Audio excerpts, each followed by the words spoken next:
देखिए, हमने बीएड किया हुआ है, तो हमारा जो टीजीटी है, जब मैंने बीएड पास किया था तो हमारा एग्ज़ाम हुआ था 2017 में, टीजीटी निकली थी, तब हम क्वालिफाई बीएड नहीं थे, तब भी हम एग्ज़ाम दे रहे थे। या तो आप सीधा बोलो कि आप लोगों को सरकारी नौकरी नहीं मिलेगी, एग्ज़ाम करवाते हो, नाम के लिए करवाते हो, या तो पेपर लीक होता है या तो पैसे दे के पास किया जाता है।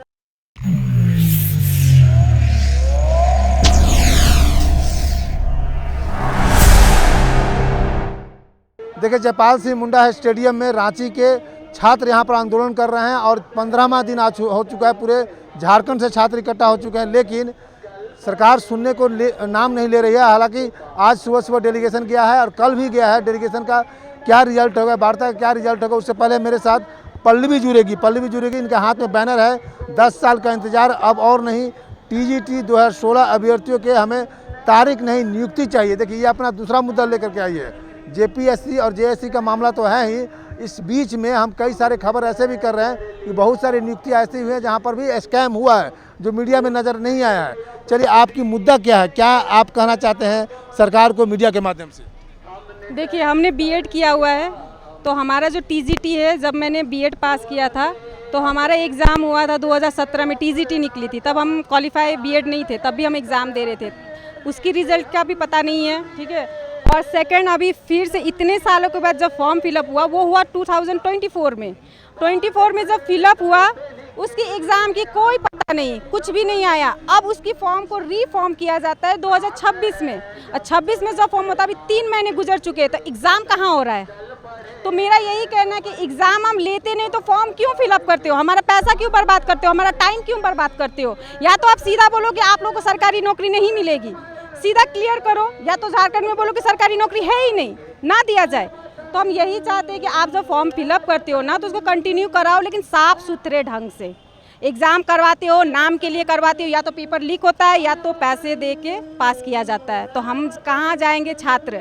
या तो पॉकेट में पैसा होना पड़ेगा हमारे पास मोटा, तभी हम क्वालिफाई कर पाएंगे। ऐसा तो नहीं है कि हम पढ़े लिखे हो और बैठ जाए, और जो पढ़े लिखे, जो हर कोई पढ़े लिखे होते हैं, लेकिन जिनके पास नॉलेज है वो घर पे है, और जिनके पास नॉलेज नहीं हो पैसे दे के पास हो रहे हैं। तो यही मेरा कहना है कि आप एग्ज़ाम लोग साफ सुथरे ढंग से लो और क्लियर करो, एग्ज़ाम को क्लियर करो। लेकिन जब ये आप लोग का मुद्दा है, ये तो जेपीएससी की मुद्दा आया सामने, तब जाकर एजुकेशन के लेकर तो सारे जेपीएससी, ओनली जेपीएससी नहीं होगा ना। हम ये कह रहे हैं कि फिर आप लोग किधर थे? आप लोग इस बात को उठाते हैं ना, इस मामले को लेकर। तो हम लोग अभी लड़ रहे हैं ना, हम लोग भी तो आए साथ देना शुरू कर, साथ देना। तो धीरे धीरे स्टूडेंट को पता चलेगा तब तो साथ देंगे ना। हम लोग भी तो खुटी से आए, हम लोग तो आने में भी तो समय लगेगा ना।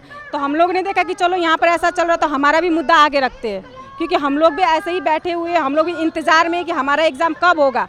अब जब 2026 में फिलअप हुआ तो हम भी सोचे कि हमारा एग्ज़ाम अगले मंथ होगा, हो ही नहीं रहा, और पता चला कि यहाँ पर ये चल रहा है। तो हम लोग चलो हम लोग भी चलते हैं, इस पर शामिल होते, कि हर स्टूडेंट को इस पर हाथ देना चाहिए, क्योंकि हर स्टूडेंट अभी सब कोई बेरोज़गार ही बैठे हैं।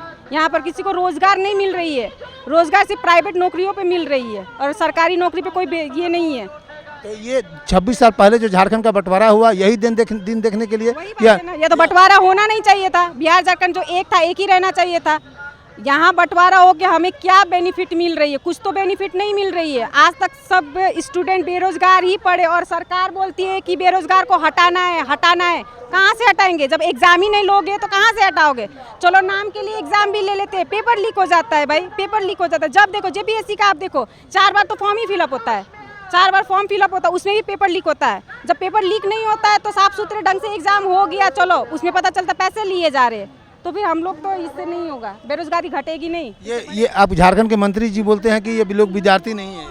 अच्छा, हम लोग विद्यार्थी नहीं है तो क्या हम लोग एजुकेशन सर्टिफिकेट ऐसे खड़े लेके बैठे कि हम लोग विद्यार्थी है बोले, उनको दिखाए? इसका मतलब उनके घर में जितने हैं वो भी विद्यार्थी नहीं है।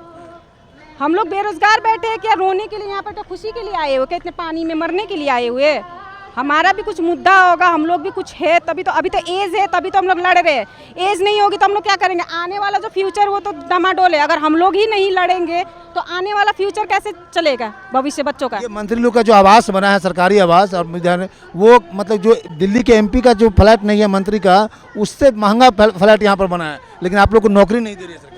तो आप समझ जाओ ना, जब मंत्री के लिए ऊंचा फ्लैट बन रहा है और बच्चों को रोजगार नहीं मिल रहा है, तो वो पैसे जा कहाँ रहे, पैसे मिल कहाँ रहे, कहाँ से आ रहे? यही तो मुद्दा है ना।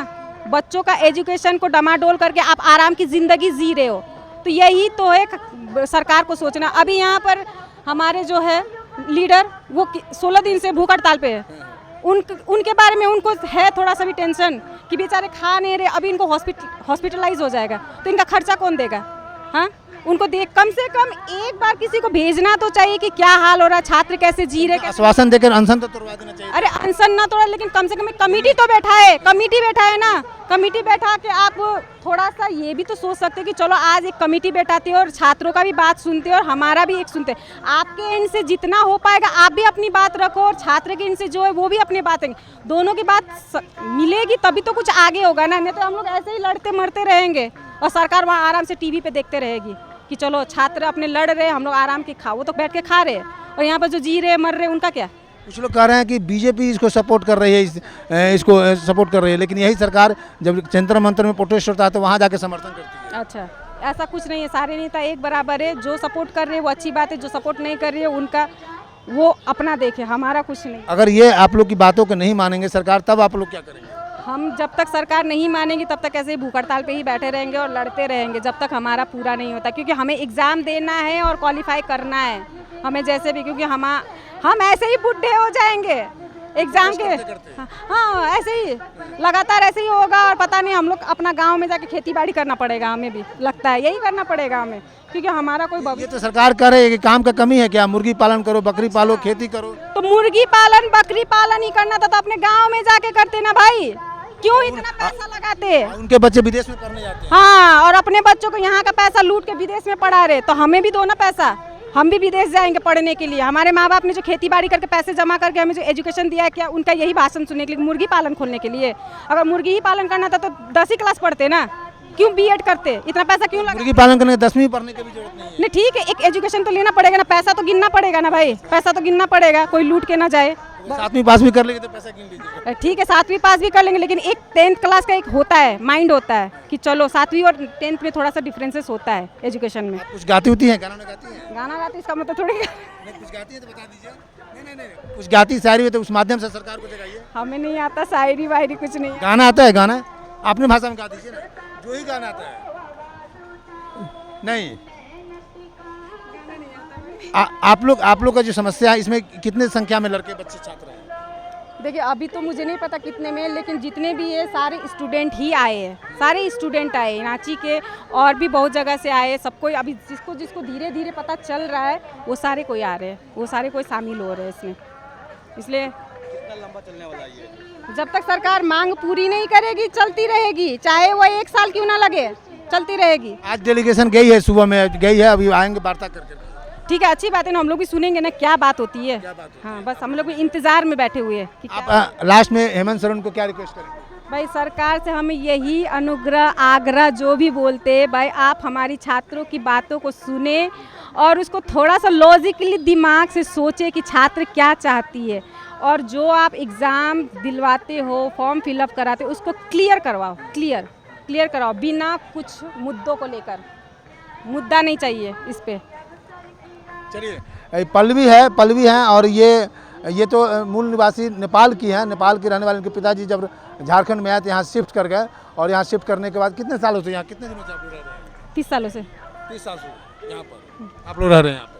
तो ये समझिए कि आप यहीं के ये हो गए हैं, और जब झारखंड के ये कह रहे हैं कि आपके बच्चे विदेश पढ़ने जा रहे हैं, हम लोग यहाँ पर मुर्गी पालन करें, आप यहाँ पर रोजगार की कमी है क्या? झारखंड का बंटवारा इस बात के लिए हुआ था, यही दिन देखने के लिए कि हम लोग दिन रात प्रोटेस्ट करते रहें, सरकार के खिलाफ लड़ते रहें, नौकरी के लिए लड़ते रहें, वैकेंसी के लिए नौकरी लड़ते रहें, नियुक्ति करवाने के लिए लड़ते रहें, पेपर लीक हो जाए उसके लिए नियुक्ति लड़ते रहें। ये लड़ने के लिए हम लोग नहीं आए, यहाँ पर नौकरी करने के लिए आए हैं। हमको आप नौकरी दीजिए, जितने भी स्कैम हैं और जो स्कैम में सम्मिलित लोग हैं उनको पनिश कीजिए और उनको जेल भेजिए, और जो गरीब और मेधावी छात्र हैं, जो यहाँ के जिनका अधिकार है उनको नौकरी दीजिए।